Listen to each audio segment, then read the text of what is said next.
True. Nervous. Very, very dreadfully nervous. I had been and am. But why will you say that I'm mad? The disease had sharpened my senses, not destroyed, not dulled them. Above all, the sense of hearing acute. I heard all things in heaven and in the earth, and I heard many things in hell. Now, then, am I mad? Hearken, and observe how healthily, how calmly I can tell you the whole story. It is impossible to say how first the idea entered my brain, but once conceived, it haunted me day and night. Object there was none, passion there was none. I loved the old man. He never wronged me. He had never given me insult. For his gold I had no desire. I think it was his eye. It was this. He had the eye of a vulture, a pale blue eye with a film over it. Whenever it fell upon me, my blood ran cold. And so, by degrees, very gradually, I made up my mind to take the life of the old man, and thus rid myself of the eye forever. Now this is the point. You may fancy me mad. Madmen know nothing. But you should have seen me. You should have seen how wisely I proceeded, with what caution, with what foresight, with what simulation I went to work. I was never kinder to the old man than during the whole week before I killed him, and every night about midnight I turned the latch of his door and opened it, oh so gently, and then when I had made an opening sufficient for my head, I put a dark lantern and all closed, so that no light shone out. And then I thrust my head. Oh, you would have laughed to see how cunningly I thrust it in. I moved it slowly, very slowly, so that I might not disturb the old man's sleep. It took me an hour to place my whole head within the opening so far that I could see him as he lay upon his bed. Ha! Would a madman have been so wise as this? And then, when my head was well in the room, I undid the lantern cautiously. Oh, so cautiously. Cautiously, for the hinges creaked. I undid it just so that a single tiny ray fell upon the vulture eye, and this I did for 7 long nights. Every night, just at midnight. But I found the eye always closed, and so it was impossible to do the work, for it was not the old man who vexed me, but his evil eye. And every morning, when the day broke, I went boldly into the chamber and spoke courageously to him, calling him by name in a hearty tone, and inquiring how he had passed the night. So you see, he would have been very proudful, old man. But indeed to suspect that every night, just at 12, I looked in upon him while he did sleep. But upon the 8th night, I was more than usually cautious in opening this door. A watch's minute hand moves more quickly than did mine.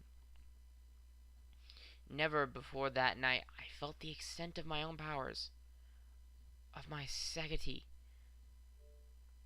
I could scarcely contain my feelings of triumph. To think that there was an opening to the door, little by little, I was opening it, and he did not even to dream of my secret deeds or thoughts. I fairly chuckled at the idea, and perhaps he heard me, for he moved on his bed suddenly, as if startled. Now you may think that I drew back, but no. His room was black as pitch with thick darkness, for the shutters were close fastened, through fear of robbers, and so I knew he would not see the opening of the door, as I kept pushing it on steadily and steadily. I had my head in. I was about to open the lantern when my thumb slipped upon the fastening, and the old man sprang up in bed, crying out, "Who's there?" I kept quiet and said nothing. For a whole hour I did not move a muscle, and in the meantime I did not hear him lie down. he was still sitting up in the bed listening, just as I have done, night after night, hearkening to the death watches in the wall. Presently, I heard a slight groan, and I knew this was the groan of mortal terror. It was not a groan of pain or grief. Oh no, it was the low, stiff sound that arises from the bottom of the soul when overcharged with awe. I knew the sound well. Many a night, just at midnight, when all the world slept, it has welled up from my own bosom, deepening with its dreadful echo the terrors that distracted me. I say I knew it well. I knew the old man felt and pitied him. Although I chuckled at heart, I knew he had been lying awake ever since the first slight noise when he had turned in the bed. These fears had been ever since growing upon him. He had been trying to fancy them causeless, but could not. He had been saying to himself, "It's nothing but the wind in the chimney. It's only a mouse crawling on the floor, or it's merely a cricket that has made a single chirp." Yes, he had been trying to comfort himself with these supposing things, but he had found all in vain, because death, in approaching him, had stalked with his black shadow before him and enveloped the victim, and it was a mournful influence of this unperceived shadow that caused him to feel, although he neither saw nor heard, to feel the presence of my head within the room. When I had waited a long time, very patiently, without hearing him lie down, I resolved to open a very little crevice of the lantern. So I opened it. You cannot imagine how stealthily, into the length of a simple dim ray, like the thread of a spider, shot from the crevice and fell upon to the vulture eye. It was open, wide open, and I grew furious, and I gazed upon it. I saw it with perfect distinctness, a dull blue, with a hideous veil over it that chilled the very marrow of my bones. But I could see nothing else but the old man's face of person. I couldn't see it, for I had directed the ray as if by instinct precisely on the damned spot. And have I not told you that you mistake for madness, but over anxious of the sense?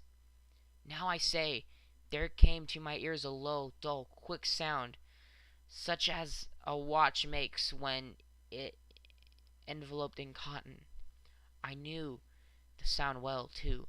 It was the beating of the old man's heart. It increased my fury, and the beating of a drum stimulates the soldier into courage. But even yet, I refrained and kept still. I scarcely breathed. I held the Latin motionless. I tried how stealthily I could maintain the ray upon the eye. Meantime, the hellish tattoo of the heart increased. It grew quicker and quicker, and louder every instant. The old man's terror must have been extreme. It grew louder, I say, louder every moment. Do you mark me? Well, I have told you that I am nervous. So I am. And now the dead hour of the night, amid the dreadful silence of that old house, so strange noises as this excited me, uncontrollable terror. Yet, some minutes longer, I refrained and stood still, but the beating grew louder. I thought the heart must burst. And now a new anxiety seized me. The sound would be heard by a neighbor. The old man's hour had come. With a loud yell, I threw open the lantern and leaped into the room. He shrieked once, only once. In an instant I dragged him to the floor and pulled the heavy bed over him, and then smiled gaily to find the deed so far done. But for many minutes the heart beat on with a muffled sound. This, however, did not vex me. It would not be hard enough through the wall. At least it ceased. The old man was dead. I removed the bed and examined the corpse. Yes, he was stone dead. I placed my hand upon the heart and held there many minutes. There was no pulsation. He was stone dead. His eye would trouble me no more. If you still think I'm mad, you will think so no longer when I describe the wise precautions I took for the concealment of the body. The night waned, and I worked hastily, but in silence. First of all, I dismembered the corpse, cut off the head, the arms, and the legs. And then I took up 3 planks of the flooring of the chamber and disposed it all between the scatlings. I then replaced the board so cleverly, so cunningly, that no human eye, not even his, could have detected anything wrong. There was nothing to wash out, no stain of any kind, no blood spot whatsoever. I had been too wary for that. A tub had caught all. When I made an end of these labors, it was 4 o'clock, still dark as midnight. And as the bell sounded the hour, there came a knocking at the street door. Went down and opened it with light heart, for what I had now to fear.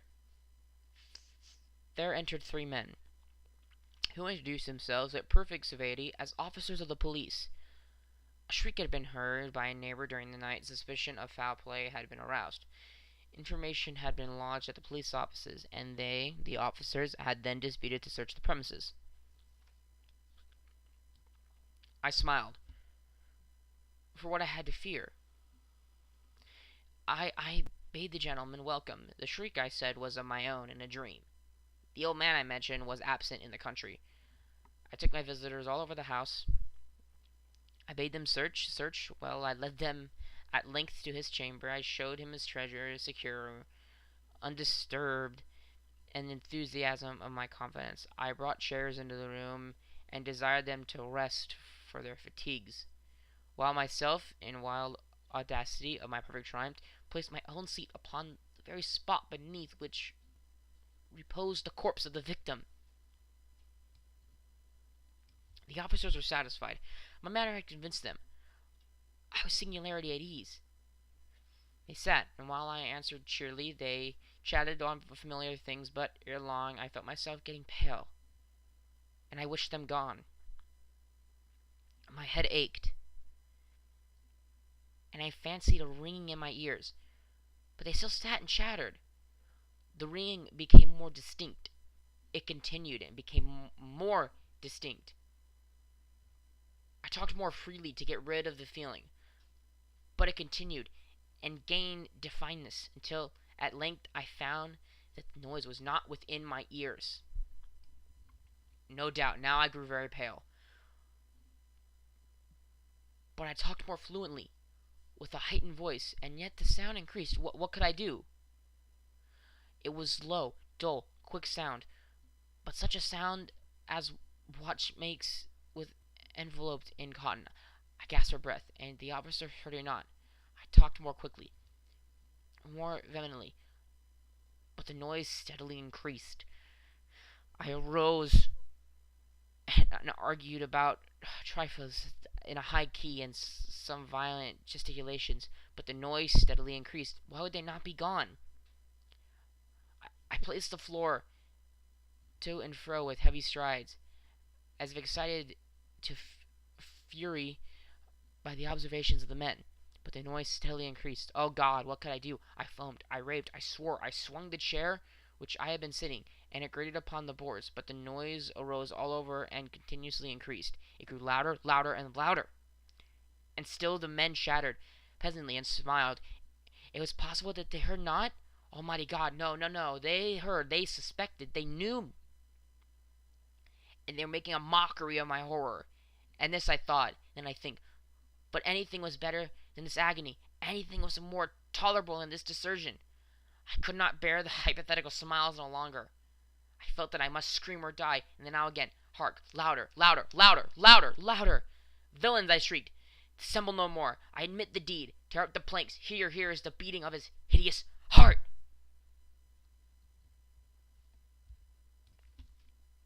Hey, smart ones, Dan, if I forgot here. Hope you enjoyed that. That was my take on Edgar Allan Poe's The Telltale Heart. I've done The Raven on my channel now. I hope you guys, again, did enjoy. That was just something I want to do. I want to do more horror stories like this in the future. But if you guys did enjoy, be sure to like, comment, and subscribe to my channel if you haven't already. and I'll see you guys in the next video. Have a great day.